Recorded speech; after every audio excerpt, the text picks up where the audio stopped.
Bakong dari muda kayaknya memang sudah menulis ya, kelas 2 SD, aku nanti hidup tua di menghabiskan. Sebelum sekolah Bakong udah Sebelum nulis. sekolah ya. Iya. Selain Bakong, ada yang saya kenal Umbulan Duparanggi juga sama, menghabiskan masa tuanya di Bali. 8 hari meninggal dunia, beliau penyair hebat, sufi yang sangat luar biasa. Ada apa dengan Bali? Kok banyak orang-orang pilihan ingin tinggal di sini semua, Bagong?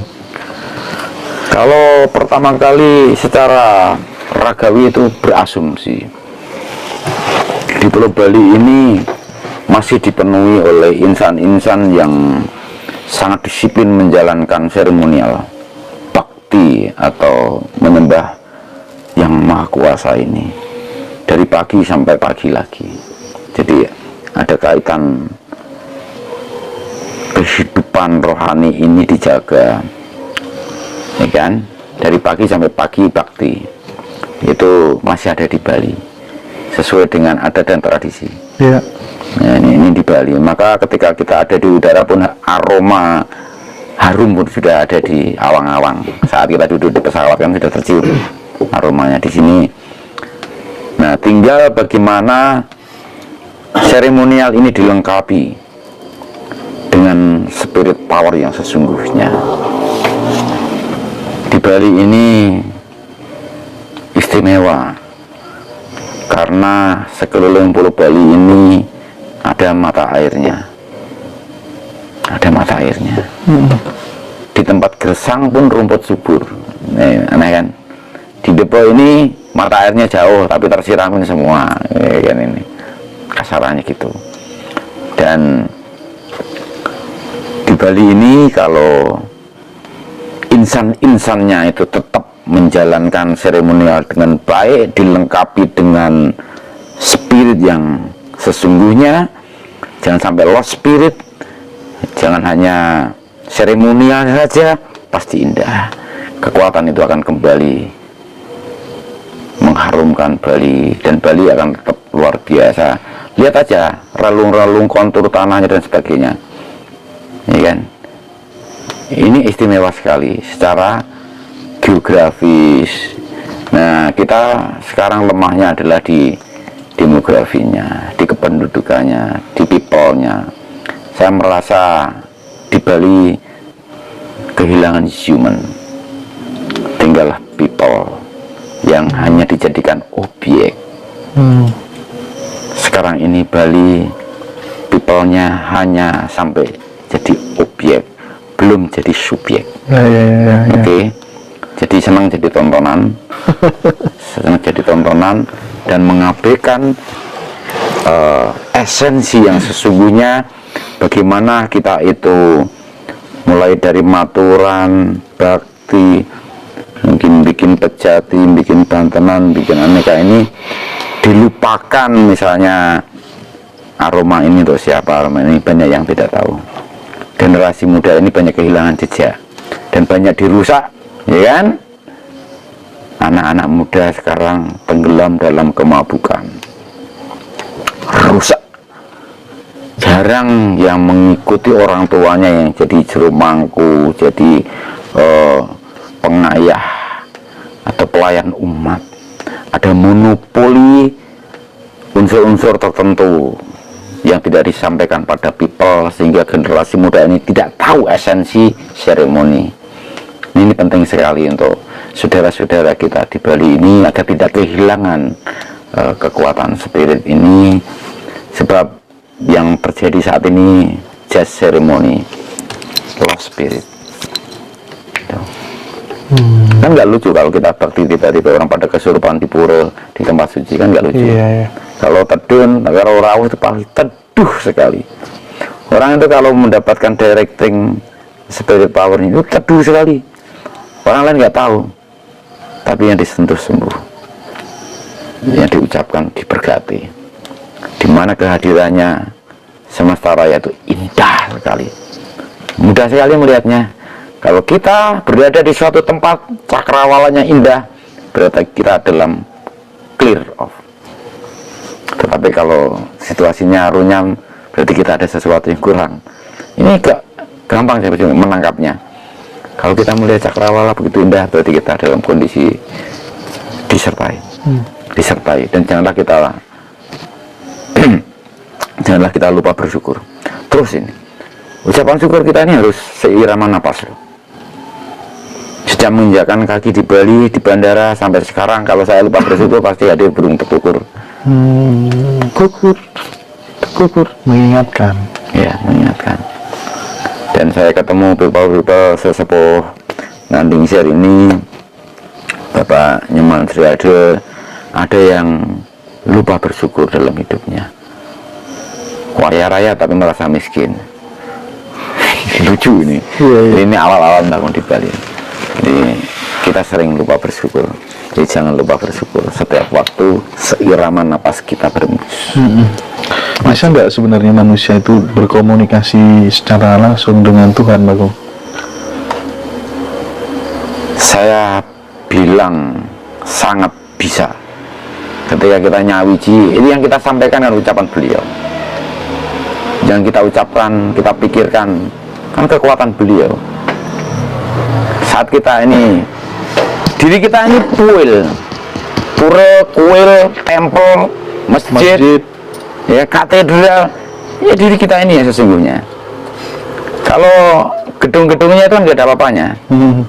Jiwa tempel, jiwa masjid, jiwa katedral, jiwa pura, jiwa tempel. Jadi raga kita ini adalah tempat beliau bertahta. Maka kalau komunikasi, anugerah itu komunikasi, maka lakukan, jalankan. Ini komunikasi directing yang luar biasa. Maka akan sampai. Apapun yang kita pikirkan, apapun yang kita lakukan, ada kekuatan yang bisa dibagikan kepada sesama kita. Nah, ini banyak sekali yang disalah asumsikan dengan kanuragan, dengan hipnotis, dengan segala macam, ya kan? Dengan mungkin regresi dan sebagainya. Bukannya nggak tahu saya, dan bisa. Jadi janganlah. Itu mengandalkan keakuan kita. Kesombongan itu udah maksudnya ke ranah kesombongan. Kalau kita pada ketulusan kita tuh menjalankan dengan syukur, maka terjadi ya gitu. Oke. Ya. Kadang kita masih khawatir, Bagong, ketika kemudian kita nanti meninggal dunia, mati begitu, roh terpisah dari jasad. Jangan-jangan kita ini masih bingung, aku ini berada di alam apa, terus setelah ini harus bagaimana gitu. Nah, saya ingin mendapatkan bekal dari Mbah Kong supaya apa? Supaya kita itu punya mapping pasca hidup di dunia itu, kita nanti arahnya akan kemana saja. Orang yang seperti ini tempatnya begini. Nah, terus kita masih bisa melihat keluarga kita apa enggak. Terus kita katanya masih hidup dan mendapatkan rezeki, itu maksudnya bagaimana? Padahal memang kenyataannya itu tinggal rohnya saja. Mohon diperjelas, Bagong. Jangan tadi bilang kan, bisa nggak lo komunikasi dengan Tuhan, kasarannya gitu kan? Ya. Raga kita ini kan mewakili. Makanya ada istilah kalifatullah. Ya. Raga kita ini mewakili. Kalau raga kita sudah tidak mewakili, berarti kita kembali kepada keabadian. Apa yang dikhawatirkan? Kalau kita memang sempurna raga kita dapat anugerah moksa. Ya kapan-kapan kita bicara tentang moksa, atau pengen kenalan dengan yang sudah moksa, kasarannya. Ya. Itu ini penting sekali. Nggak ada yang perlu dikhawatirkan ketika raga kita hancur. Nggak ada, karena rohani kita abadi.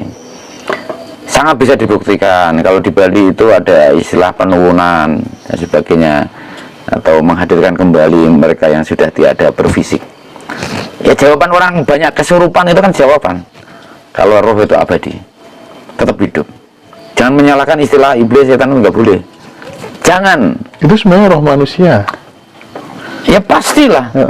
Jadi kamu nggak kenal iblis, nyalain iblis, nyalain setan.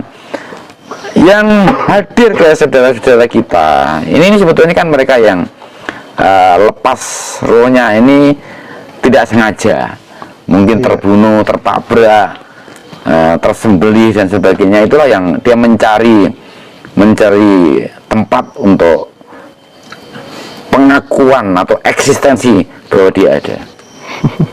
Iya, makanya ada kerawan, ada kesurupan dan sebagainya.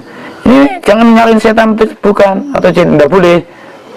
Ya kalau misalnya ada cucunya beliau ini yang tiba-tiba ngomongnya kenceng, nggak seperti biasanya, bisa buyutnya, bisa kakeknya. Masa orang kayak saya nggak bisa buyutnya? Nggak mungkin. Makanya penting ketika ada anak yang kerawan, kerasukan dan sebagainya, ya kita harus paham kalau Pak rohani siapa yang datang pasti tahu, otomatis. Dan mungkin kita menyanyiakan yang rawuh. Jenengan ketemu Mbak Kong masa tahu sih kan enggak? Ya kan? Kakekmu datang masa nggak saya terima gitu kan? Jadi harus ada komunikasi cantik. Nah di sini ada yang menyalahgunakan, ada yang belum paham tapi sok tahu. Ini banyak sekali. Nah ini beliau juga mengalami peristiwa-peristiwa yang sifatnya illogical tapi terjadi dengan bahasa-bahasa physically kan, yang sifatnya ekstrim kayak gitu. Itu banyak sekali. Banyak sekali. Pertanyaan terakhir barangkali Mbak Kong. Banyak orang berdebat tentang Satrio Piningit. Banyak orang dialog di beberapa tempat, khususnya para praktisi spiritual, bicara tentang Ratu Adil. Bicara tentang akan terjadinya bencana dan lain sebagainya yang menimpa Nusantara atau Jawa dan seterusnya. Apa yang ingin Mbak Kong sampaikan? Ratu Adil, Satrio Piningit itu kan apa yang kita ucapkan. Saat engkau bijaksana, engkaulah Ratu Piningit, Satrio Piningit, Ratu Adil. Apa yang kita ucapkan, kita bijaksana, penuh kasih sejati, itulah sesungguhnya. Jadi bukan sosok yang dinanti-nanti, enggak. Kalau you bijaksana, you juga Satrio Piningit.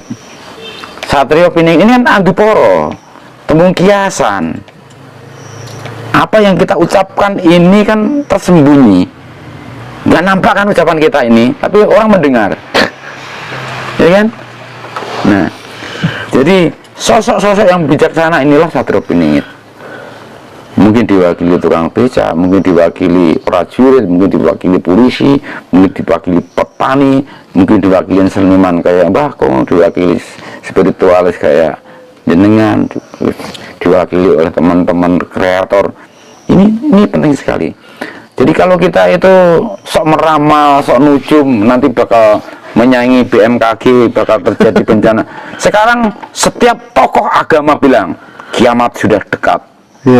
Zaman telah berakhir. Pernah terjadi tidak akhir zaman? Ya kan? Ketika seseorang yang mengaku paranormal bilang tahun 2012 terjadi kiamat, apa kata sesuatu yang disampaikan dan Mbah Kong publish di sebuah media sosial? Beliau akan berakhir di tahun itu. Beliau akan berakhir di tahun itu. Boleh dicek di Facebook, masih ada setelah teman Mbah Kong itu. Itu anugerah yang tidak main-main. Dan saya hanya menyampaikan hal itu pada 2 orang saat itu. Yang satu namanya Guntoro Sulung, yang satu namanya Yosiang. Dan ketika ingat langsung mereview. Keyakinan Mbah Kong terhadap kiamat itu terjadi di Jagat Alit-nya manusia sendiri atau memang Jagat Ageng ini akan berakhir? Karena dari dulu barangkali nenek moyang kita juga bicara tentang kan tadi Mbah Kong singgung, semua tokoh agama bilang kiamat sudah dekat dan zaman telah berakhir. Ya zaman kita masing-masing. Zaman masing-masing. Kalau you sengsara itu you kiamat. You sukacita, happy dan glory, ini sebetulnya anugerah yang tiada batasnya. Kiamat ya di diri masing-masing kalau kita sudah tidak bisa menikmati hidup. Tapi kalau kita mampu mensyukuri hidup, itulah kita mendapatkan nilai yang luar biasa yang dikiaskan dengan surga dan neraka itu tadi. Neraka itu kehancuran diri pribadi, surga itu adalah anugerah sukacita, kebahagiaan karena mampu mensyukuri apapun. Gitu. Jadi tak perlu nunggu mati kalau pengen masuk neraka dan surga. Jadi itu kan kiasan, tembung Anduporo kan kiasan. Jadi jangan dimaknai secara verbal gitu. Kita ini orang akademik, mestinya paham bagaimana itu bahasa susastra, bahasa sastra, atau bahasa keguyon gitu. Ini penting sekali. Kita banyak tersesat karena tidak mampu menginterpretasikan apa yang kita analisa. Ini persoalan penting. Makanya kita itu perlu, kalau sudah belajar di dunia akademik, harus mampu memberikan objektivitas penalaran. Jangan ngawur, nggak boleh ngawur gitu.